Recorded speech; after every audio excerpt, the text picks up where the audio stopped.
Assalamualaikum warahmatullahi wabarakatuh. Di sini saya Asti Alia Alfiani dengan rekan saya Tio Aditya Pratama dan Nur Oktaviani Putri akan mempresentasikan mengenai percobaan 7 dengan judul kinetika absorpsi. Adapun tujuan pada percobaan ini adalah mahasiswa mampu mempelajari kinetika absorpsi karbon aktif terhadap asam oksalat dalam larutan. Adapun landasan teorinya yaitu, menurut Tani 2023, kinetika adsorpsi adalah cabang ilmu yang mempelajari laju dan mekanisme proses adsorpsi, di mana molekul-molekul dari suatu zat adsorbat menempel pada permukaan zat lain adsorben. Menurut Anggriani et al. 2021, adsorpsi merupakan peristiwa menempelnya atom-atom molekul suatu zat pada permukaan zat lain karena ketidakseimbangan gaya pada permukaan zat.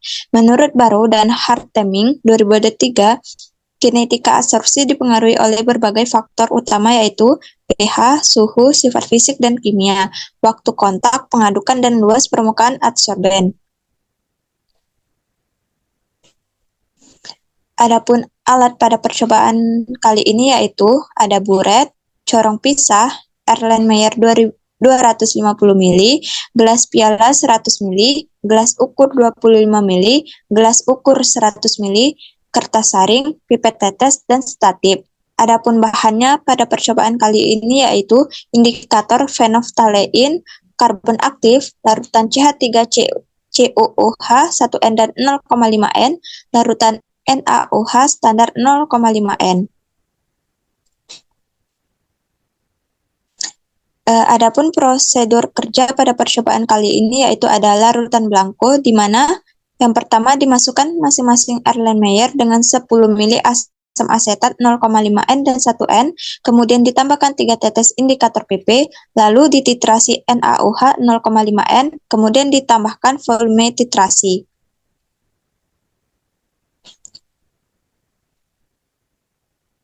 Adapun prosedur yang kedua yaitu pertama ditimbang 2 gram karbon aktif, kemudian ditambahkan asam asetat 0,5 N dan 1 N sebanyak 25 mili, kemudian didiamkan pada variasi waktu, lalu disaring, kemudian diukur volume filtrat, kemudian ditambahkan indikator PP, lalu dititrasi dengan NaOH 0,5 N.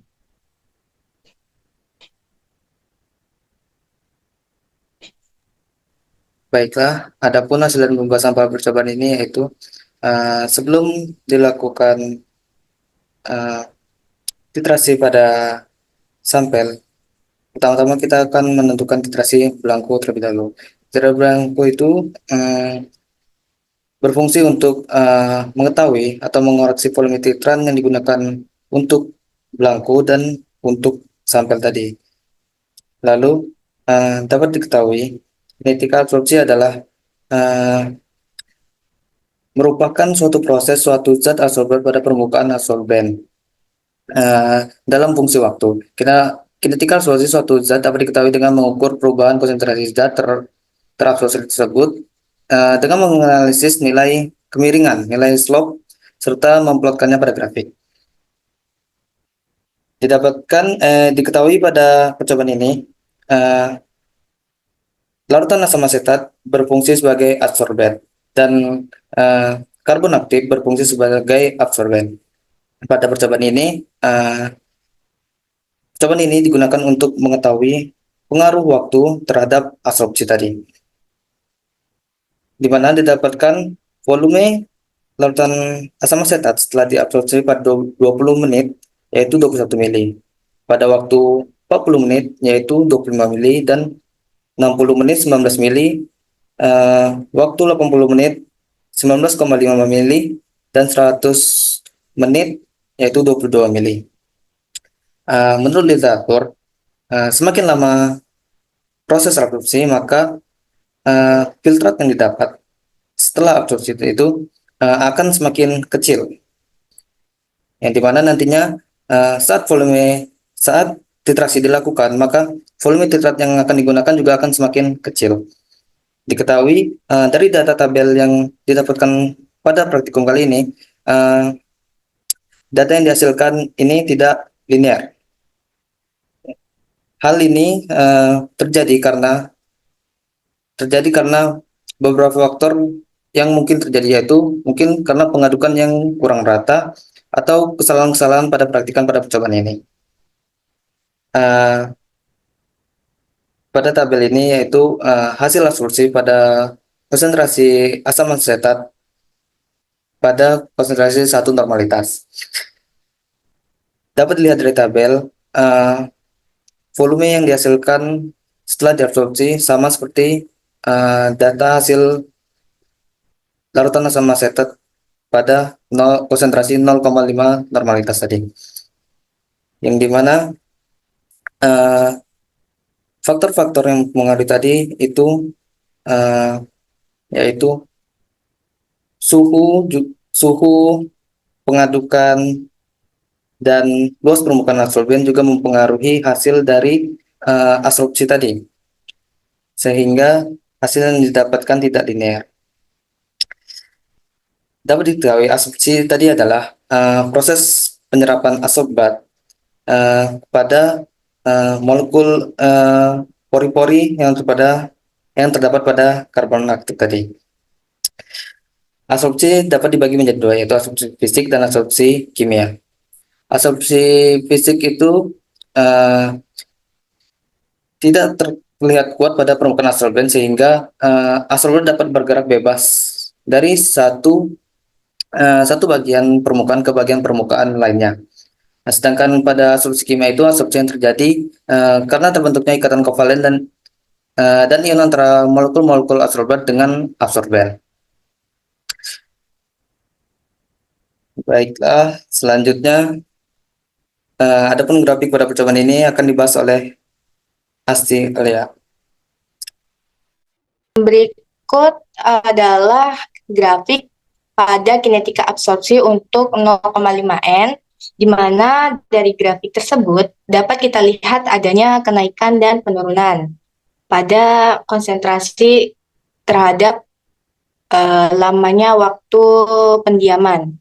Menurut literatur, semakin lama waktu pendiamannya, maka konsentrasi si asam asetat tersebut akan semakin kecil. Lamanya waktu pendiaman ini akan meningkatkan jumlah zat yang terabsorpsi juga akan semakin banyak, di mana pada grafik tersebut terjadi penurunan yang menunjukkan bahwa si jumlah asam asetat yang terserap itu jumlahnya sangat sedikit. Hal ini mungkin dapat dipengaruhi oleh beberapa faktor yang mempengaruhi si absorpsi. Salah satunya adalah pengadukan, pengadukan yang mana pengadukan ini kan berfungsi untuk membantu terjadinya ikatan antara partikel pada absorben dan absorbat. Apabila pengadukannya itu terlalu cepat, bisa mengakibatkan kesulitan bagi si karbon aktifnya itu untuk berikatan dengan si asam asetat tersebut. Adapun nilai regresi yang didapatkan pada keempat grafik tersebut menunjukkan nilai regresi yang tidak mendekati 0. Nilai regresi tersebut bukan merupakan nilai regresi yang baik, di mana nilai regresi yang baik menurut literatur adalah mendekati 1. Nilai regresi yang didapat tidak mendekati 1 menunjukkan bahwa tidak adanya pengaruh antara variabel X dengan variabel Y.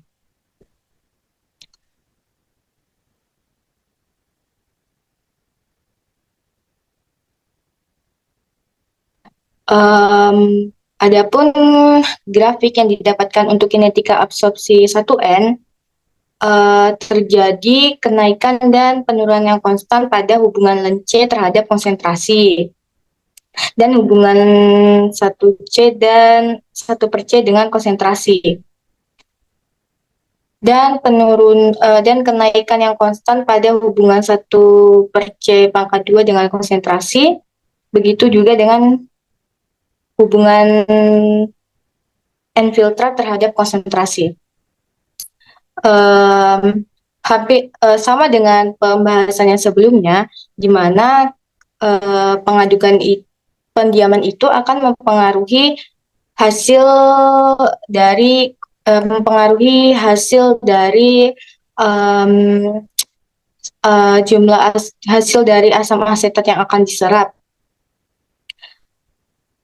di mana pendiaman tadi kan dapat mempengaruhi konsentrasi si asam asetat, yang mana bila pendiamannya semakin lama, maka konsentrasi si asam asetatnya juga akan semakin kecil, atau semakin lama waktu pendiamannya juga akan mempengaruhi jumlah zat yang terabsorpsi, di mana semakin lama pendiaman, jumlah zat terabsorpsinya itu semakin banyak.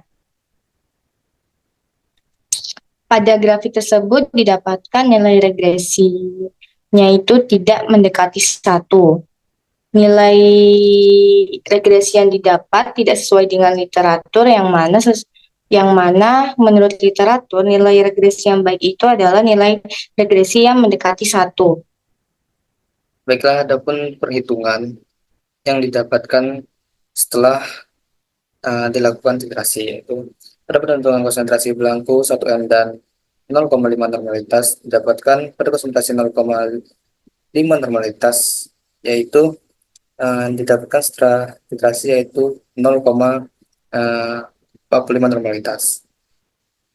Pada konsentrasi 1 normalitas didapatkan konsentrasi setelah titrasi, yaitu 0,7 normalitas. Selanjutnya, pada penentuan konsentrasi absorpsi pada larutan asam asetat 0,5 normalitas, pada waktu 20 menit didapatkan konsentrasi setelah titrasi, yaitu 0,38 normalitas.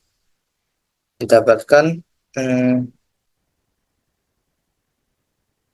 orde 1 pada titrasi 20 menit, yaitu 0,16 normalitas. Pada orde 2, 2,63 normalitas. Pada orde 3, yaitu 6,92 normalitas. Pada waktu 40 menit, didapatkan nilai konsentrasi, yaitu 0,44 normalitas. N absorpsi sama dengan N blanko dikurangi N filtrat sama dengan didapatkan hasil 0,01 normalitas. Pada orde 1 didapatkan 0,02, pada orde 2 didapatkan 2,27, pada orde 3 didapatkan 5,16. Pada waktu 60 menit didapatkan konsentrasi, yaitu 0,36. Di mana konsentrasi absorpsi yaitu didapatkan 0,9 normalitas. Pada orde 1 didapatkan 0,22, pada orde 2 didapatkan 2,77, pada orde 3 didapatkan hasil 7,716 normalitas. Pada waktu 80 menit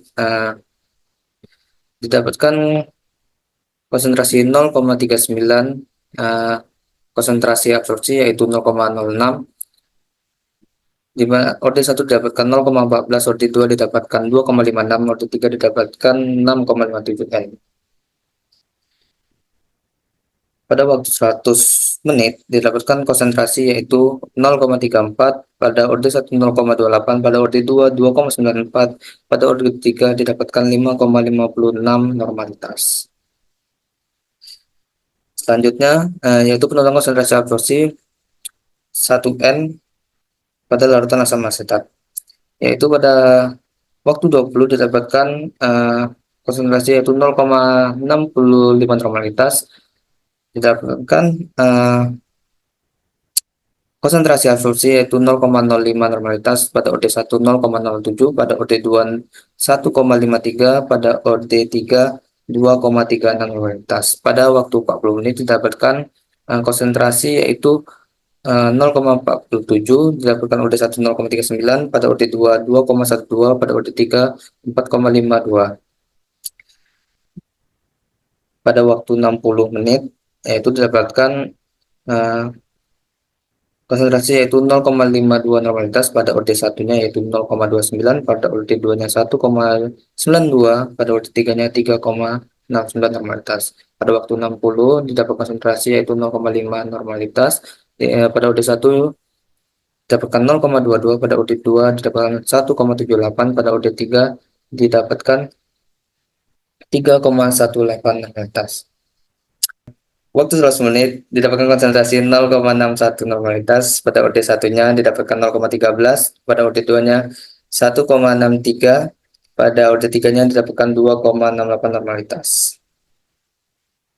Baiklah, adapun kesimpulan pada percobaan ini adalah berdasarkan percobaan ini didapat disimpulkan yaitu kinetika absorpsi yang berlangsung antara asam asetat dengan karbon aktif dalam percobaan ini tidak berlangsung dengan baik, di mana tidak ada konsentrasi dari larutan asam asetat 0,5 normalitas dan 1 normalitas yang masuk ke dalam audit 1, audit 2 maupun audit 3 karena nilai R2 nilai regresi yang diperoleh di bawah 0,5 atau tidak mendekati 1. Yang dimana seharusnya menurut literatur semakin lama waktu yang diberikan agar larutan bereaksi dengan absorben, maka semakin banyak pula jumlah zat yang diserap, serta semakin lama waktu yang diperlukan untuk proses absorpsi, maka konsentrasi adsorbat akan semakin kecil sehingga volume treatan yang diperlukan untuk titrasi juga akan semakin kecil. Moderator. Baiklah, sekian presentasi dari kami. Bagi teman-teman yang ingin bertanya, bisa bertanya pada bagian kolom komentar. Mungkin sekian dari kami. Kurang lebihnya kami mohon maaf. Saya akhiri. Wassalamualaikum warahmatullahi wabarakatuh.